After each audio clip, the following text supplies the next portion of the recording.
ሰላም ጤና ይስጥልኝ ውድ ተመልካች አድማጮቻችን ይህ ኤንቢሲ ወቅታዊ ዓለም አቀፋዊ ዝግጅታችን ነው።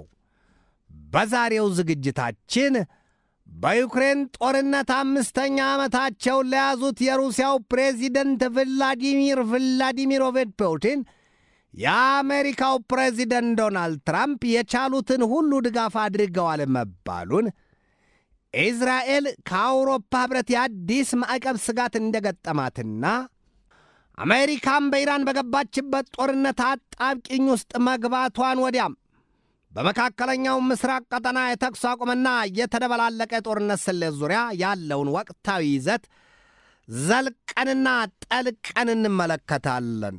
እስከ ዝግጅቱ ፍጻሜ ድረስም አብራችሁኝ ትዘልቁ ዘንድ የአክብሮት ግብዣዬ የአየር ሞገዱን ሁሉ አሳብሮ ከልባችሁ ይድረስ የምላችሁ አዘጋጅቼ የማቀርብላችሁ ትዕግስቱ በቀለ ነኝ።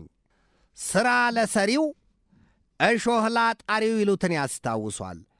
Trump is doing everything he can to help Putin. This war could be over. በዩክሬን ምድር ዘልቀው ሙሉ ጦርነት የከፈቱት የሩሲያው ፕሬዚደንት ቭላዲሚር ፑቲን 4 ዓመታትን አጠናቀው 5ኛ ዓመታቸውን ጀምረዋል። ወራትም ተቆጥረዋል።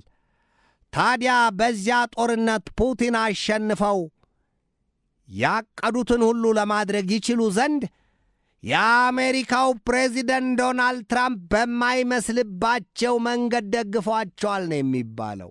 ትራምፕ ቀድሞ ነገር እኔ በባይደን እግር የተመረጥኩት ፕሬዚደንቱ ሆኜ በሆን ኖሮ በሩሲያና በዩክሬን መካከል መሽ ጦርነት እንዲች ብሎ ይጀመርስ ነበር፣ መቼስ ይታቀድ ነበር። በሉ እንግዲህ አሁንም ቢሆን ጊዜው አራቀምና በቀጣዩ የ2024 ምርጫ እኔን ምረጡኝ። ያንን ካደረጋችሁ እኔን የምትመርጡኝ ከሆነ ጦርነቱን በሩሲያና በዩክሬን መካከል ያለውን ጦርነት መሆኑ ነው በ24 ሰዓት ብቻ አስቆመዋለሁ አሉ። ደርሶ ትራምፕ አንድ የትራፊክ ፖሊስ ብዙ መኪኖችን በአንድ እጁ ብቻ እንደሚያቆም ሁሉ ተመስለው በዚህ የጊዜ ሂደት ውስጥ በ24 ሰዓት ውስጥ ብቻ አስቆመዋለሁ አሉ። ዓለም ጉዳለ። የሀገሬው ሕዝብም ፕሬዚደንት አድርጎ ሊመርጣቸው ልቡን ሰጣቸው። መጀመሪያ በምርጫ ፉክክር ወቅት ነው። ትራምፕ ያንን የሕዝብ ይሁንታ አግኝተው ዳግም ዋይት ሃውስ ለመግባትም የቀኝ ጆሮአቸውን እስከ መቀንጠብ የደረሰ የግድያ ሙከራ ገጥሟቸዋል። ቢያንስ 2 ጊዜ የግድያ ሙከራ ተደርጎባቸዋል። ትራምፕ በዚያ የምርጫ ፉክክር ሂደት እያሉ ያን ሁሉ መሰናክል አልፈው እንዳይሆኑ ሆነው በምርጫው የሀገራቸውን ሕዝብ አሳምነው የሪፐብሊካን ፓርቲውን ወክለው ተመረጡ። ምርጫውን አሸንፈሃል ተባሉ። እህስ የሚቀረው ነገር የገቡት ቃል ነበርና ሰውየው ቤተ መንግሥት ከገቡበት ጊዜ ጀምሮ ላፍ ዳገት የለው የሚሉትን ሆኖባቸው አልያም ደግሞ እንደው የአፍ ልማድ ሆኖባቸው ባይታወቅም የዚያን በሩሲያና በዩክሬን መካከል ሲካሄድ የቆየ ጦርነት ለማስቆም ባሉበት እርምጃቸው 24 ሰዓታት ተአምር አልፈጥር ብለዋቸው የዩክሬኑን ፕሬዚደንት በስልክ የሩሲያውንም በተመሳሳይ የዩክሬኑን ፕሬዚደንት በአካል የሩሲያውንም በተመሳሳይ በአካል አግኝተው አነጋገሩ። ግን በ24 ሰዓት ብቻ አይደለም፣ ከ4 ቀናት በላይም ተቆጥረው አልሆነላቸው። አፍ ሲያመልጥ ጸጉር ሲመለጥ አይታወቅም ይሏል። ትራምፕ ወደ መገባደጃው ሲደርሱ በተለይም ከሩሲያዎቻቸው ቭላዲሚር ፑቲን ጋር በአላስካ አንኮሬጅ ተደራድረው ወደ ሀገር ቤት ሲመለሱ ምንድነው ያሉት? በቃ ዩክሬን የዶንባስን ግዛት ለሩሲያ አሳልፋ ትስጥና ከዚያ በኋላ ሰላሟንና ነጻነቷን ይዛ ትቀመጥ ነው ያሉት። የአውሮፓ መሪዎችም ትራምፕ ከአላስካ አንኮሬጅ በተመለሱ ማግስት እዚያው ዋይት ሃውስ ድረስ አጉተምትመው ሄደው ፕሬዚደንቱን አናግረዋቸው ነበር።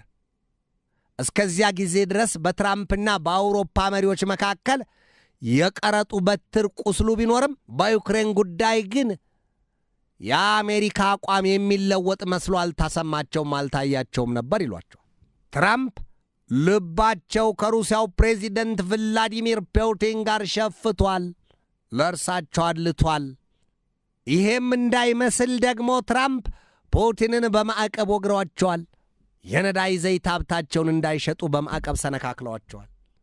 በማይመስል ልክና መልክ ግን ትራምፕ ከፑቲን ጋር ግንኙነት አላቸው፣ ጠንካራ ግንኙነት። ዩክሬን ባወጣችው መረጃ ሁለቱ ሰዎች የ12 ትሪሊዮን ዶላር የንግድ ውል ስምምነት አላቸው፣ ይህን አውቃለሁ ሲሉ የዩክሬኑ ፕሬዚደንት ቮሎዲሚር ዘለንስኪ የተናገሩበት ጊዜ አይዘነጋም። ምን ቢሆን ምን ቢደረግ ነው የሁለቱ ሰዎች ግንኙነት ጠንካራ ሆኖ ሊዘልቅ የቻለው? በሞኝ ክምር ሌባ ተማታበት ይሏል። አሜሪካ በዩክሬን ጦርነት ለዩክሬን የሰጠችውን ድጋፍ ሰባራ ሰንጣራው በነቂስ ተሰልቶ ከዩክሬን የማዕድን ዘርፍ ሀብት ካሳ ልትቀበል ትራምፕ ዘለንስኪን አፍንጫቸውን ሰንገው አስፈርመዋቸዋል። ገንዘቧ የበለል ጠፍቶ አይቀርም አሜሪካ ሀገሬ ብለው ትራምፕ ያንን አድርገዋል። አሁን ትራምፕ በደንብ ከሩሲያው ፕሬዚደንት ቭላዲሚር ፑቲን ጋር ግንኙነት እንዳላቸው የማረጋገጫ የመሰለባቸውን ዛሬ ላይ በሩሲያ ላይ የጣሉትን የነዳጅ ዘይትና የጋዝ ማዕቀብ ማንሳታቸው። በል እንደፈለክ በቻልክ መጠን ሽጥ፣ ለዓለም ገበያ አቅርብ፣ ትራምፕም ቢያደርጉ ወደው አይደለም ይሏቸዋል። ለምን? በኢራን በገቡበት ጦርነት የዓለም የነዳጅ ዘይት ግብይት መተላለፊያው 20% ወይም 1/5 የሚተላለፍበት የሆርሙዝ ቀጭኑ የውሃ ወሽመጥ ተዘግቷል። ዛሬ በወጣ መረጃ በዚያ የፋርስ ባህር ላይ የነዳጅ ዘይት መተላለፊያ ብቻ አይደለም የተዘጋው፣ የባህር ተጓዦች ምናልባትም ከ20,000 የሚበልጡ የባህር ላይ ተጓዦችም በመርከቦች ውስጥ እንዳሉ እዚያው በከፍተኛ ደረጃ እየተጉላሉ መሆኑ ተነግሯል። በእርግጥ የውሃና የምግብ ያ ይታደላቸዋል፣ ይደርስላቸዋል። ነገር ግን እስከ መቼ ሊቀጥል ይችላል? የሆርሙዝ የውሃ ወሽመጥ ከዚህ በኋላ ተዘግቶ ለምን ያህል ጊዜ ሊቆይ ይችላል? በቆየ ቁጥር የመርከብ ላይ ተጓዦቹ ወይም የባህር ላይ ተጓዦቹ ጣፋንታ ምን ሊሆን ነው? ወደ ኋላ የለ ወደፊት። መርከቦች ተደርድረው ቆመዋል። ቀጭኑ የባህር መተላለፊያ ወሽመጥ ተዘግቷል። በእሳት ሰረገላ እንዳይሆን ሆኖ ተዘግቷል። ባለፈው አርብ ተከፍቷል ተብሎ ጮቤ ሲረገጥ መልሶ ቅዳሜ ከሰዓት መዘጋቱ ተነገረ። የብስራቱ ዜና ፈገግታው ሳይጠፋ የመርዶው ዜና የጠገገው ቁስሉ አመርቅዞ ዳግም አደጋው ተፈጥሯል። ፑቲን የነዳጅ ዘይታቸውን ባሻቸው ልክና መልክ ወዳሻቸው አቅጣጫ እያጓጓዙ ሊቸበችቡት በስንጥቅ የዶላር ትርፍ ለዓለም ገበያ ሊያቀርቡት ዕድሉ ተመቻችቶላቸዋል ከትራምፕ። ይሄ ሁሉ ነገር ምንድን ያስተቸው? ትራምፕ በቻሉት መጠን ሁሉ ፑቲንን ደግፈዋቸዋል የሚል መረጃ ነው የወጣው። ፑቲን ወደ ዩክሬን ጦርነት ሲገቡ ጦርነቱ በ3 ቀናት ይጠናቀቃል ማለታቸው አይዘነጋም።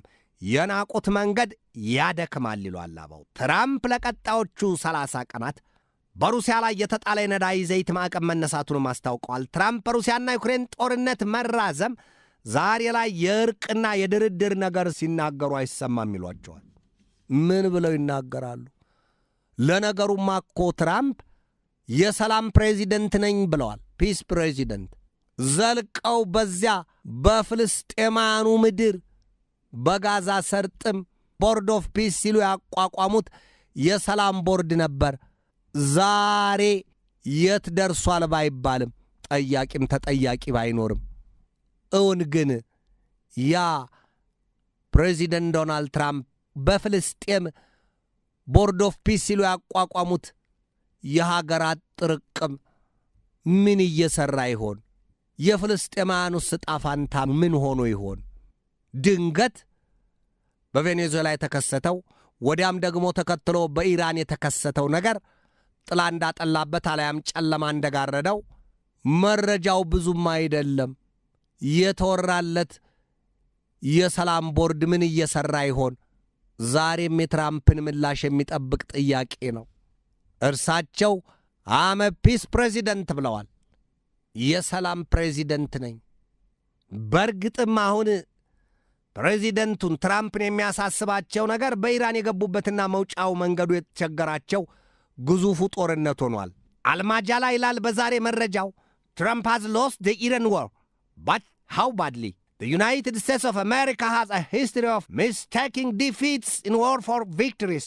ለዚያም ሲል ዘገባው እንደማሳያ እንደ አውሮፓኑ አቆጣጠር በ1973 ሪቻርድ ኒክሰን ፒስ ዊዝ ሆነር ሲሉ በአዋጅ ያስነገሩትና የኋላ ላይ የደቡብ ቪየትናም አጋር አባራቸውን የከዱበትን ያለ መግባባት ከሁለት ዓመታት በኋላ የሳይጎንን መሸነፍና መውደቅን ከዚያም ወዲህ ደግሞ በግንቦት 2003 የዚያች ሀገር ፕሬዚደንት የነበሩት ጆርጅ ዳብሊው ቡሽ በኢራቅ የገቡበትን ጦርነት በድል ማጠናቀቃቸውንና በአዋጅ ማስነገራቸውን ወዲያም በአልቃይዳም ላይ ድል ተቀዳጅተው የአልቃይዳን አጋር አባሮች በሙሉ መደምሰሳቸውን በተናገሩበት አፋቸው ገና ለ8 ዓመታት ከሌላ አሸባሪ ኃይል ከአይኤስአይኤስ ጋር ለመዋጋት ዳግም በ2014 መመለሳቸውንና መክተታቸውን ዘገባው የአሜሪካ ፕሬዚደንቶች ስህተተኛ ግንዛቤዎች ሲል ያሳይባቸዋል።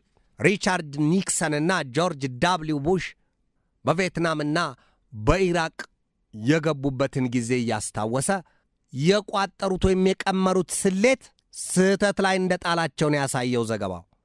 አልማጃላ ነው ይሄንን ያወጣው። ወዲህ ይመጣል ዘገባው። በዚህ በአሁኑ የአሜሪካና የኢራን ጦርነትም ፊት አውራሪው ሰው የአሜሪካው ፕሬዚደንት ዶናልድ ትራምፕ ይታወሳል።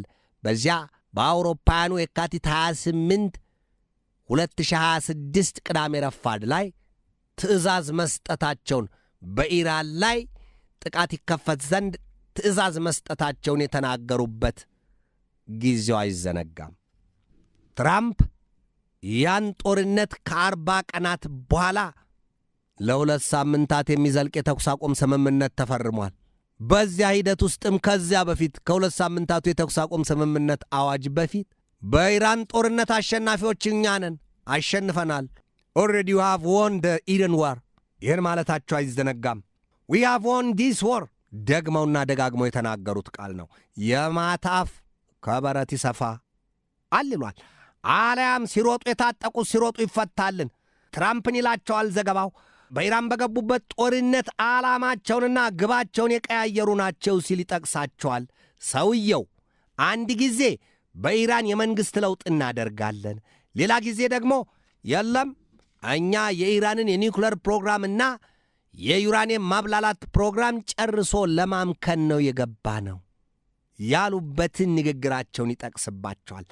አሜሪካ በኢራን በገባችበት ጦርነቷ የሀገሪቱን መንፈሳዊ መሪ አያቶላ አሊ ሰይድ ካሚኔና ሌሎች በርካታ ከፍተኛ የኢራንን የፖለቲካና የወታደራዊ መሪዎችን ገድላለች።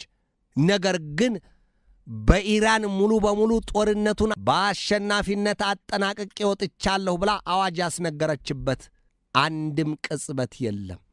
ምክንያቱም ኢራን በጽናት እየተዋጋች ኢራን እያስጠነቀቀች ገና ሌላና ግዙፍ ጦርነት ያንን የምታደርግበት ጡንቻ እንዳላት እያሳየች ነውና አሁን ታዲያ ትራምፕ በኢራን በያዙት ጦርነት አንድም አሸንፈው አለያም በዲፕሎማሲው ረተው ጦርነቱ የማያበቃ ከሆነና የአሜሪካ ሀብት መከስከስ ካላበቃ በቀጣይ የህዳር ወር ምርጫ ሲካሄድ አሜሪካኑ የሪፐብሊካን ፓርቲውን አካላት ክፉኛ ሊቀጧቸው ያጉተመተሙ መሆኑ ይነገራል። ከእጅ አይሻል ዶማ በኢራን ጦርነት ሲገቡ ፕሬዚደንቱ መላውን የአሜሪካን ሕዝብ አላወያዩትም የሚል መረጃ አለ። ሌላው ቀርቶ ከውስጥ እንኳ ወደ ውጭ ባለው ፖሊሲያቸው ለአውሮፓ አጋር አባሮቻቸው ስለምን አልነገሯቸውም? ስለምን አላማከሯቸውም? ኔቶን የሚመሩት ለስሙም ቢሆን እርሳቸው ታዲያ ለዚህ ድርጅት ለዚህ ተቋም እንኳን አላማከሩትም። ዘለው ከእስራኤሉ ጠቅላይ ሚኒስትር ቤንያሚን ኔታንያሁ ጋር ብቻ ዶልተው በኢራን ላይ የጣምራ ጦርነት አወጁ። ሕዝቡስ መቼ ሰማ መቼ አወቀ? አሜሪካኑ የሚል የከፋ ከሐሜት የዘለቀ ወቀሳና ክስ ይቀርብባቸዋል።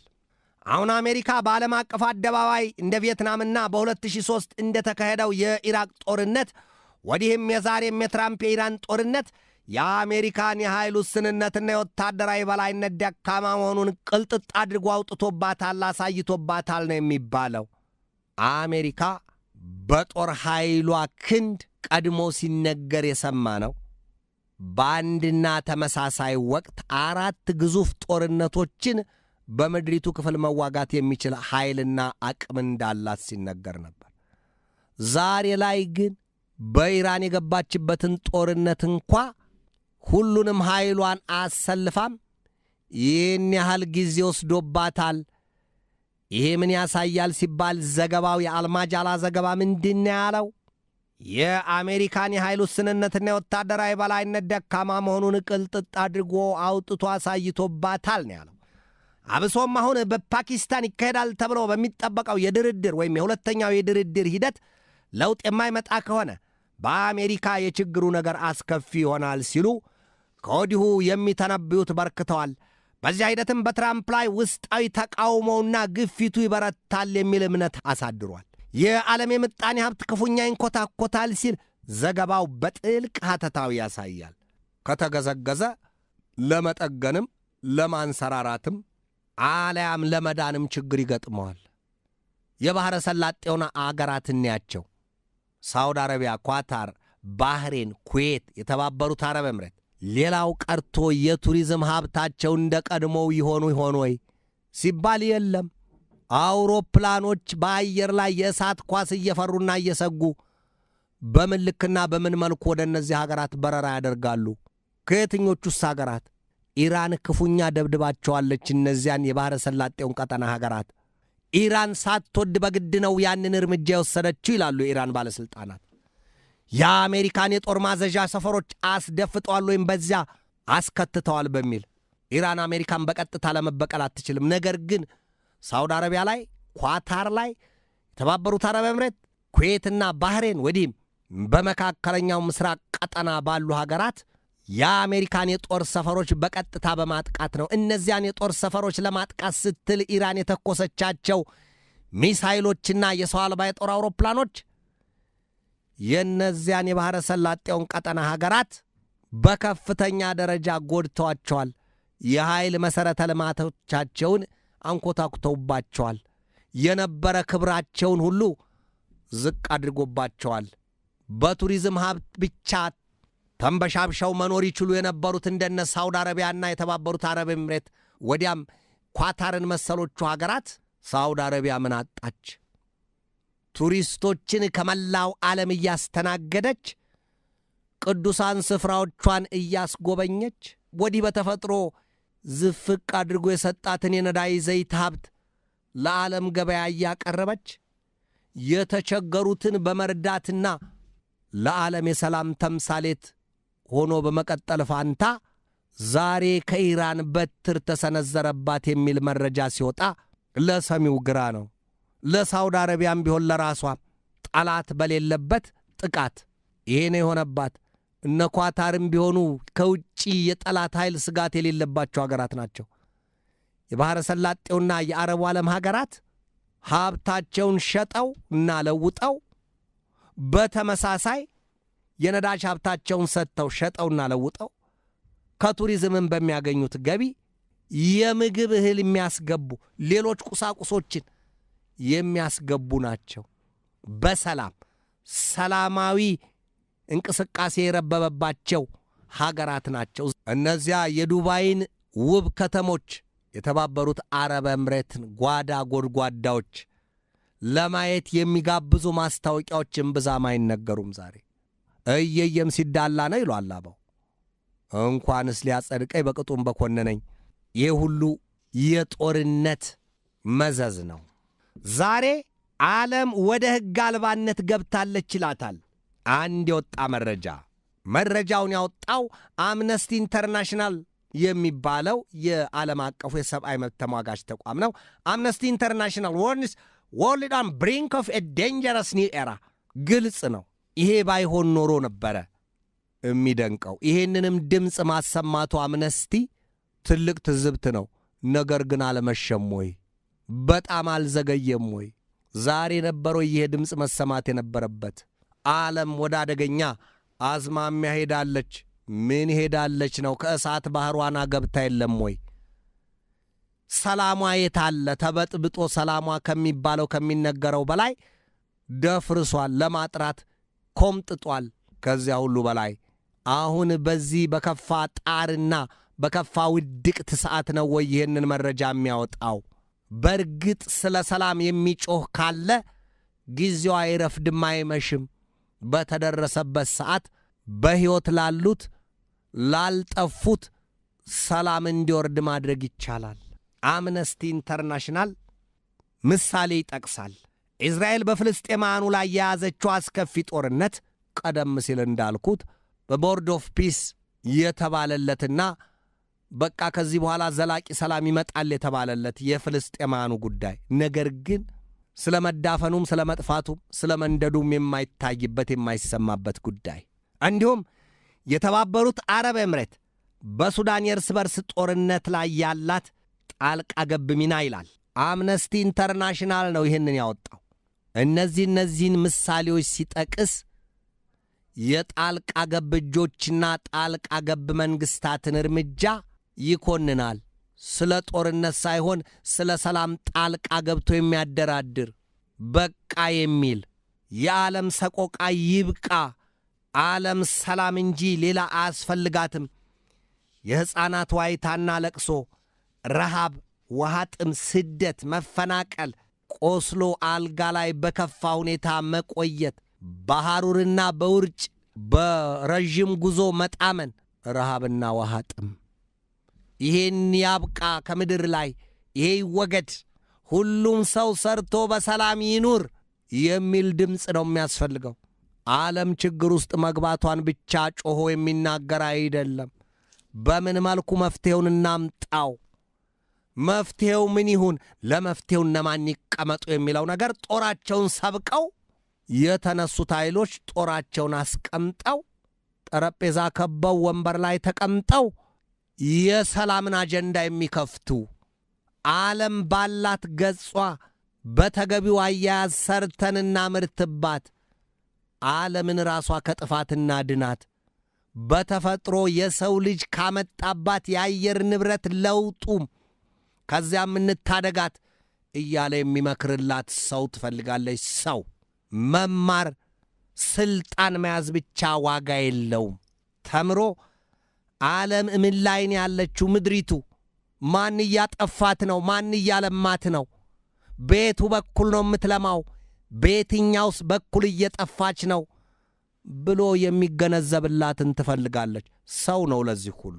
ችግሩን የሚያሳይ ብቻ አይደለም፣ ችግር የሚያሳይማ ሞልቷል። ለችግሩ መፍትሄ እንዴት አድርገን እናምጣ? መፍትሄው ምንድን ነው? ለፀሐዩ ሐሩር ግርዶሽ መጋረድ አይደለም። ዘላቂው መፍትሄ ምንድን ነው? ለፕላስቲኩም ብክለት ፋብሪካዎቹን መዝጋት አይደለም መፍትሄው። በምን መልኩ እንጠቀማቸው? በምን መልኩ ስናስወግዳቸው? ሰው አይደለም ወይ ለዚህ ሐሳብ እያዋጣ ሐሳብ እያሰባሰበ የሚጠቅመውን ከጎጂው ለይቶ የሚያወጣው ሰው አይደለም ወይ? ምድር ያላት ሀብት አንዱ ሰው ነው። ሰው ሊያጠፋት ከሚያጉተመትምና ሊያጠፋት ከሚያደባ ከዚያ እግሩ ቆም ብሎ ምድርን ለማጥፋት ሲሄድ እሱ ራሱ ነው የሚጠፋው።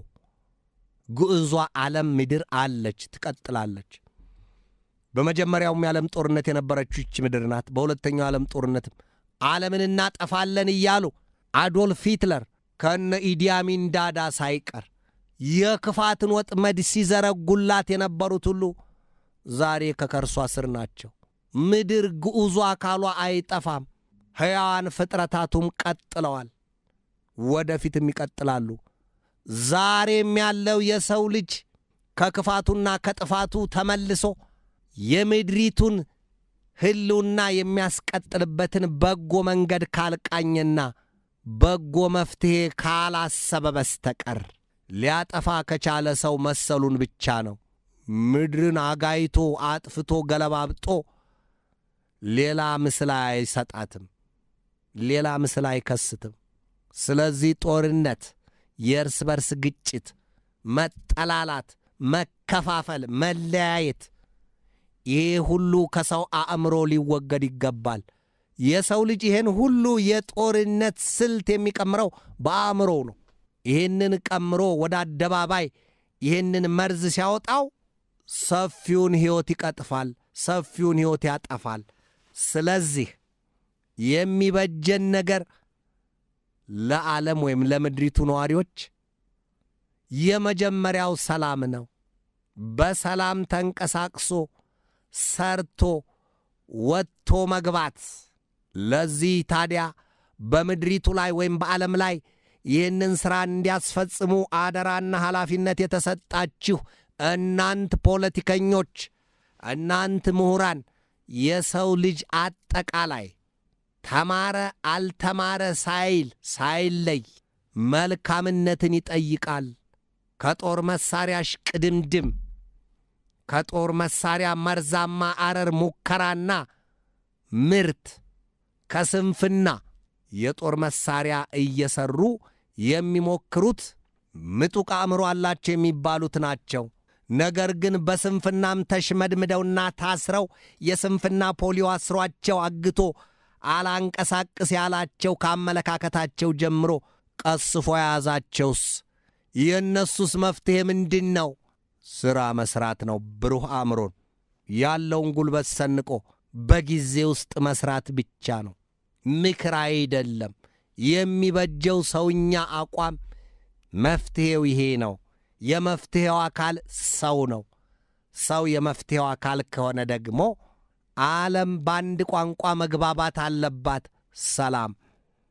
የጦር መሳሪያ ጦርነት፣ ግጭት፣ መለያየት፣ መከፋፈል ውጉዝ ከማሪዮስ ይወገድ። ይህንን ብሎ ፖለቲከኞቹና ምሁራን በከፍተኛ ደረጃ ያለ ጊዜ ገደብ ያለ ፋታ ረፍት ልትሰሩበት የሚገባ ጊዜው አሁን ነው። ስለ ሰላም የሚከፈለው መስዋዕትነት ሊከፈል ይገባል። ሰላም። ኤንቢሲ ተመልካች አድማጮቻችን የዛሬን በዚህ ተሰናበትኳችሁ። ከነገ በስቲያ ሐሙስ በሌላ ርዕሰ ጉዳይ እጠብቃችኋለሁ። እስከዚያው ከልባችን እስከ ዓለማችን ሰላም ተመኘሁ። በድጋሜ ሰላም።